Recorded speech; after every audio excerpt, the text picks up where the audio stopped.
Yo, Geeks, tudo isso mais? Estamos de volta depois de uma semana sem capítulo de Kingdom. E o capítulo 843 do mangá começa com o Rokomi xingando o Tou, lhe chamando de idiota maldito. Ele questiona ali o Tou sobre o que diabos estava pensando em pular apenas para salvar uma mulher. O que o general responde que ela era uma princesa. O Tou tem um ponto aqui, né? O Rokomi diz que isso não é justificativa, pois o que teria feito se tivesse morrido, e que ele havia caído de cabeça de uma altura que normalmente esmagaria uma pessoa em pedaços. Vemos ali o Shin Kyokai tem assustada, ouvindo ali toda a conversa, enquanto Tou explica como sobreviveu. Tou então explica que pulou de cabeça, caiu de costas e em um instante tudo terminou com ele de pé. Simples assim. O Rokomi fica indignado, querendo saber o que há de errado com o corpo do Tou, e o general apenas responde que este é o corpo de um grande general. Mano, quem não ri disso, cara? Quem não ri disso? O cara já tá morto por dentro. O Rokomi, ele parece convencido, mas apenas parece. Ele manda o Tou se ferrar com essa justificativa. Voltamos para falar mais sobre este capítulo, que vai dar o que falar depois da vinheta.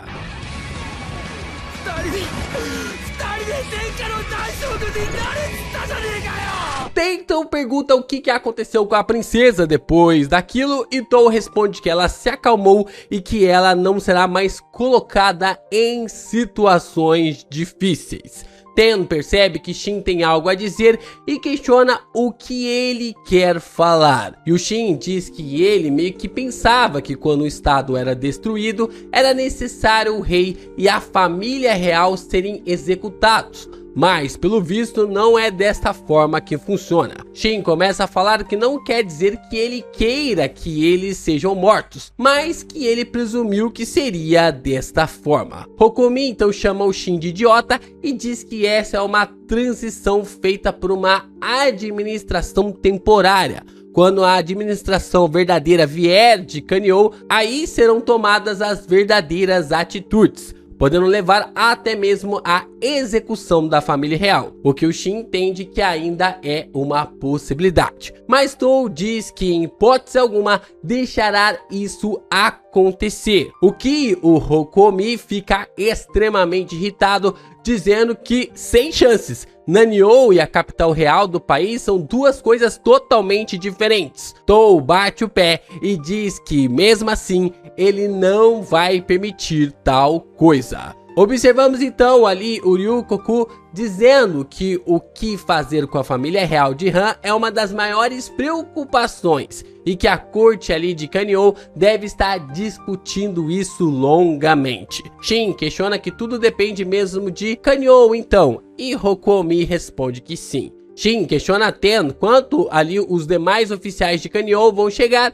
e a jovem responde que ouviu dizer que eles chegam naquele dia. Então um mensageiro invade ali o salão, dizendo que a delegação de Kanyou havia chegado. Ryukoku então diz que finalmente o papel deles em Shintei vai ser estabilizado. E Shin questiona Ten qual é o tipo de pessoa que eles enviaram de Kanyou, e se é um outro bastardo arrogante como o Goukei de Naniou. Ten responde que também não sabe, ignorando que se são arrogantes ou não. O que ela sabe é que eles são funcionários do mais alto escalão, muito mais alto que o Goukei, porque na prática eles serão os novos responsáveis por governar este imenso território de Han. Então vemos a chegada ali de Shouhen-kun, Hishin e também mais membros da corte de Kanyou. Hishi então fica surpreso com a beleza de Shintei, e o seu esplendor realmente supera tudo o que ele já tinha ouvido falar. E o esplendor que supera as minhas expectativas é quando você deixa o seu like, ou quando você aperta aí no joinha, faz aquele brilho, esse brilho que mexe com a minha atenção.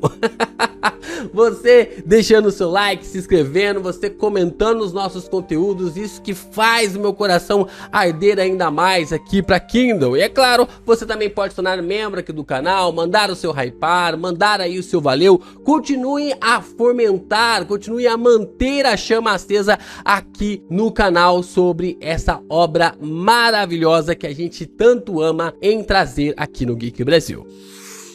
Começa então a reunião e todos os membros da corte ali de Han se apresentam de joelhos perante Rishi e também Shou Henkun. O narrador então começa a nos explicar que a questão do destino da família real de Han não foi decidida pela corte de Kanyon até o último momento. Isso se deveu a um confronto direto com a facção que defendia a execução de toda a família real para eliminar a raiz de qualquer rebelião, contra Shou Henkun, que não cedeu em sua insistência de que eles deviam ser poupados. Por essa razão, essa decisão foi confiada ao rei Eisei. Sobre essa questão, a facção que defendia a erradicação da família real era absurdamente maior, mas Shou Henkun se recusou a ceder. O estrategista argumentou que se a família real fosse eliminada, os 5 reinos restantes lutariam até o fim, mas a facção opositora retrucou que antes de considerar os outros 5 reinos,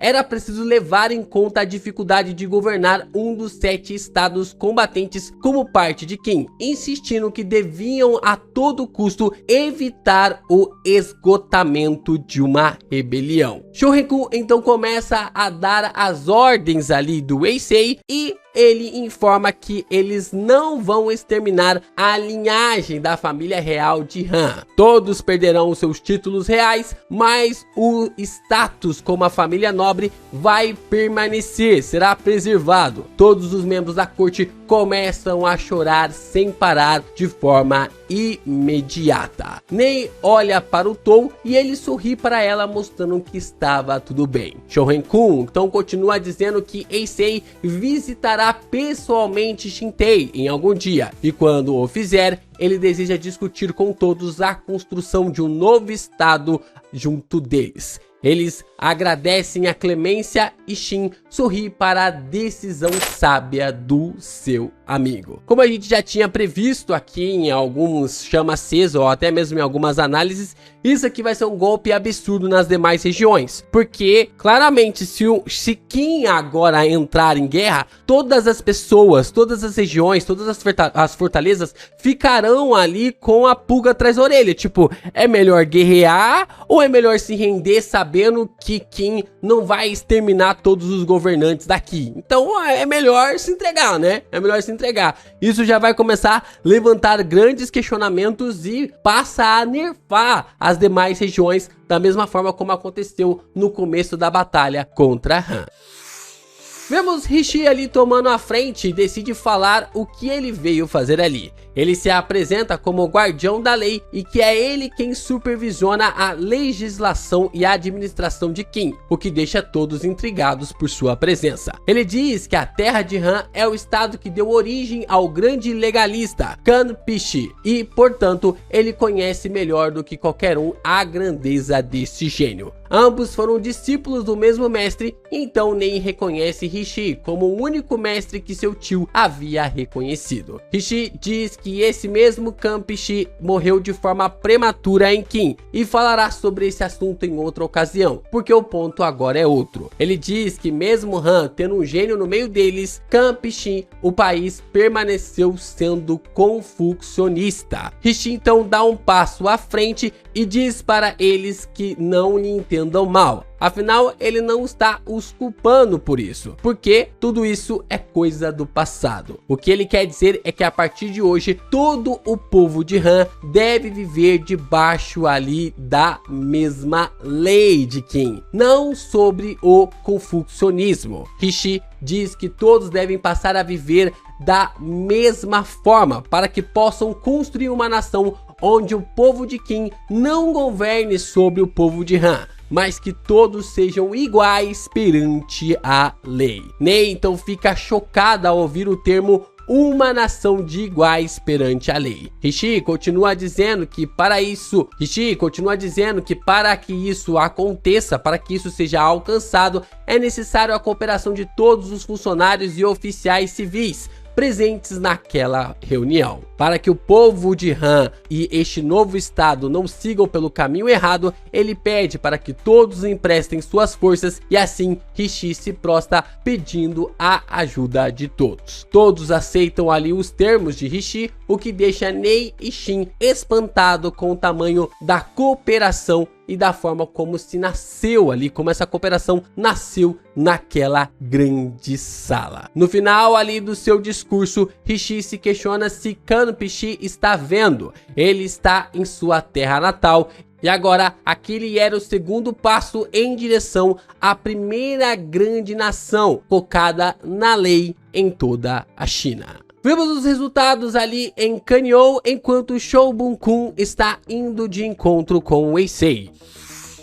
O narrador então começa a nos explicar sobre o que aconteceu em todo o território de Han. A gente observa ali que as terras de todos foram transformadas em uma comandância e ela foi chamada de Yunchuan. O Shiji registra que no mesmo ano em que Han foi destruída, quem tomou todas as terras que Han havia conquistado e as estabeleceu como uma comandância de Qin, chamada de Comandância de Yangshuan. Para o povo que vivia nas terras que um dia foram de Han, isso foi um evento verdadeiramente devastador. No entanto, para as regiões que não participaram da guerra pela sobrevivência de Han, a queda do seu estado era algo que elas não conseguiam sentir de fato. Nas terras fronteiriças, havia até mesmo alguns habitantes de Han que nem sabiam que estava rolando uma guerra, né? Que nem havia rolado ali uma guerra. Quanto mais longe era a situação de Shintei, mais as informações se tornavam imprecisas, levando à confusão em vilas e assentamentos. Temendo ali abusos do exército de Qin, um rio de refugiados se formou,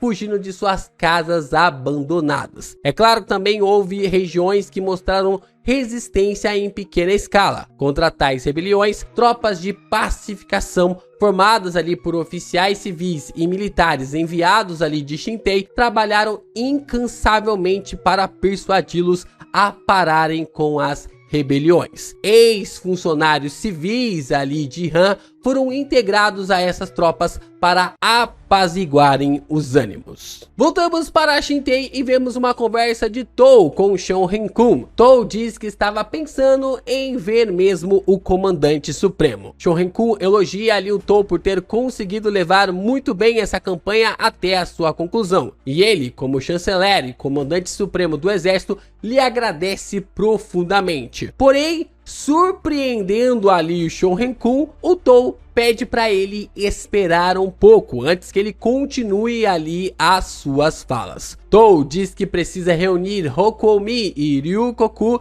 e principalmente Shin para que todos participem desta conversa. Existe algo que ele quer dizer a todos e também ao comandante supremo. Eu falei, meus amigos, eu falei.